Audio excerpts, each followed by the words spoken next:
Hey guys, Waylon at the Zombie Star here, and this is going to be the last This Week in Comics for 2020. Um, so what I want to do is talk about books that came out in this week, and talk about books that came out last week. I'm not always reading and following everything that comes out every single week.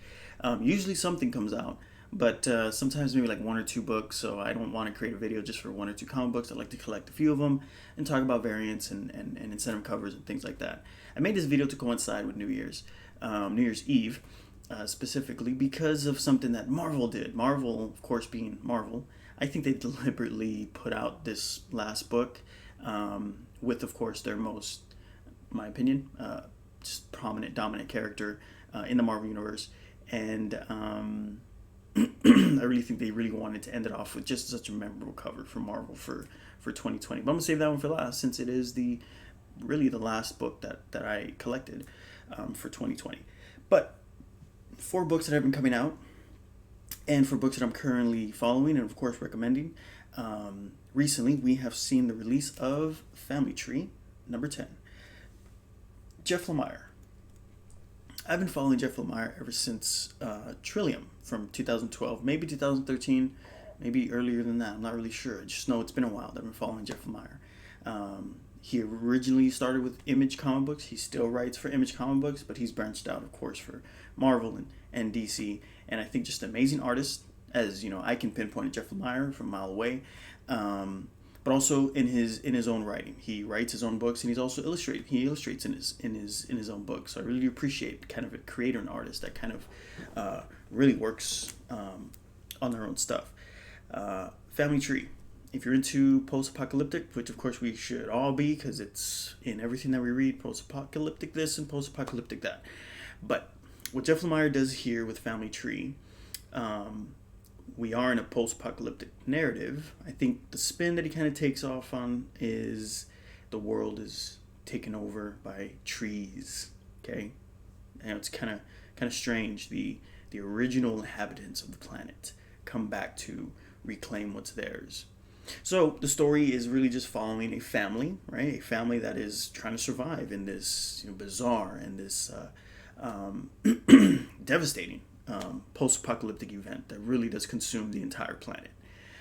So with an emphasis, on family and emphasis on unity and family support and things like that. It's a really, really great drama, while it being just this fantastical post-apocalyptic story, but with a twist. Family Tree is a lot of fun to read. If you're into post-apocalyptic stuff, this is definitely for you. Number 10, recently released. No variants for this, no incentive covers. Family Tree is really just releasing with one cover. At least number 10 did, and I think the past issues did. Maybe number 1 had variants, maybe had incentive covers. I'm not sure, because that was released a while back. Again, we're looking at number 10. These are released once every month. So this story is now coming close to a year old. Okay, from Image Comics, and I've talked about this one before. I believe we talked about number 2, and number 3, Department of Truth. Really awesome read. This is a lot more mature on your level. So is Family Tree, but Department of Truth is really, I had mentioned, horror elements to it. So another one from Image Comics. This is Tinian. This is Tinian, Simmons, and Bidikar. And this issue specifically. If you guys remember when I started talking about Department of Truth, this is really for you conspiracy theory, enthusiasts, if you will. This is really for you. If you like conspiracy theories, if you love hearing stories about, the secret government involvement, super corporation manipulation on people and politics and economy, this is really for you. It really does, it really toys with this notion. And it's, scary to the level of involvement that these elements of society are influencing everything. Department of Truth is about a department. Okay, so think about Men in Black. Okay, remember how Men in Black, they're this secret organization that nobody knows about, but they're working to fight enemies and dangers for our benefit, right? For the naive and for the ignorant. We don't know anything that's going on, but they're secretly fighting for us. Department of Truth kind of works in that same, they're using that same mechanic, But these powers that be that are secretly controlling everything, they're kind of at war with one another, and they do not have our interest, our best interest, in mind. It's kind of, it plays with the notion that these forces exist, but they're not for our benefit, and they're not here to help us. This last issue, number 4, really touches on very sensitive material.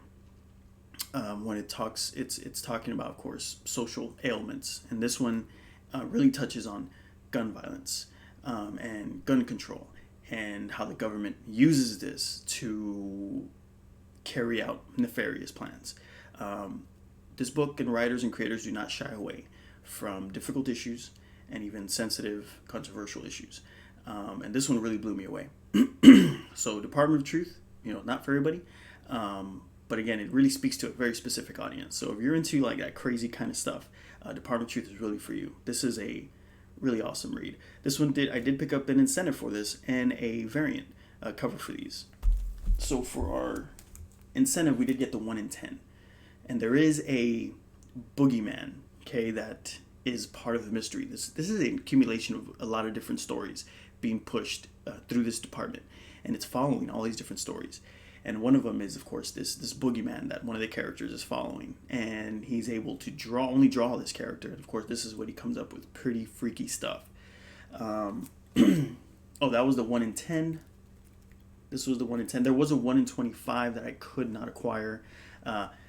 And done by none other. When I saw the names, got so excited, I said I need to have it, was Jeff Lemire. Jeff Lemire did a 1 in 25 for Department of Truth. I really love it when they do these incentive covers by artists that are working. Jeff Lemire does not write for this book. He does not do any illustrations for this book, but he did provide an incentive cover for number 4. It was a 1 in 25, the most popular of the bunch, and of course was the one that went first, and I missed it. But did get the 1 in 10, and I really do like it. I mean, look how creepy that looks. This would look really good in a CGC, encapsulated by CGC at a 9.8, I think so. This was cover B, one of the covers. I mean, look how weird this is. I know that glare is just messing with y'all, but... And that's the insignia for Department of Truth. And yeah, I mean, this thing goes back.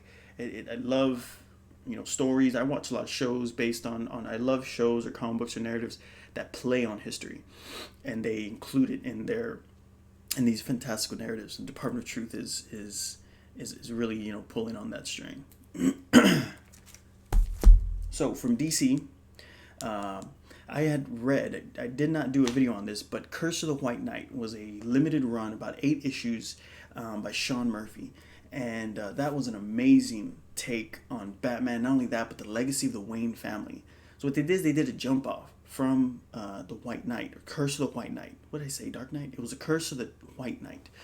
And they ran with a Harley Quinn spinoff. And here is what recently released was book 3. Okay, so I've been collecting since book 1. And you see that this is, come on now, Batman, White Knight presents Harley Quinn. Okay, so immediately the aesthetic is what captured me. I really love this retro kind of take on it, almost like a 1920s look with the costumes and everything. Very, very vintage. And I really just love what Sean Murphy's doing here. He also does this with the Curse of the White Knight run. And I'm just really into the art. Also, Sean Murphy is doing the art and the writing for this book as well. And it kind of does jump off of Curse of the White Knight. When that ends, Harley Quinn goes off and she's doing now her own detective work, cooperating with local authorities. Real crazy story. Don't want to say too much about why she's not a villain. I wouldn't call her a hero. In no way would I call her a hero. She's just assisting with hunting down people like her, in a way. One thing that I learned about Sean Murphy and creators this is something I learned after reading issue 1. And when I read this, I was like, ooh, that's why I like it so much. Sean Murphy and creators, when they were asked about what their inspiration was for the Harley Quinn spinoff to Curse of the White Knight, they said, well, actually, it was the Netflix show Mindhunters. And I said, that's why I like it so much, because you can so tell. You really can so tell. In Mindhunters, these detectives are their academic is into serial killing, and of course in the study of serial killers' mental capacities to do these atrocities, or commit these atrocities that they commit. And they went ahead and really took that and put into Harley Quinn. If you know anything about Harley Quinn, she is a doctor. She is a psychologist. And here they need her expertise to hunt down people just like her. It is so cool. It really works for Harley Quinn as a character. I mean, if you had to come up with a real compelling, dramatic mechanic of how to make Harley Quinn a relatable or interesting character, they did it here. And this was our incentive cover. No, not incentive, sorry. This was just a variant cover. For some reason, here, she always walks around with a pack of hyenas. Oh, and she has 2 kids. She's a mom. So again, just really humanizing Harley Quinn. That is if she's not humanized enough. But it really is interesting to see that she's not just Joker's girlfriend or Joker's sidekick here. She is really her own character, and this narrative is really driven by her independently. So if you're into Harley Quinn and you want to see something where she really does take control and really does take center stage, Harley Quinn, Batman White Knight presents Harley Quinn is the full actual title. And I think this is awesome. And the art is just amazing. Sean Murphy.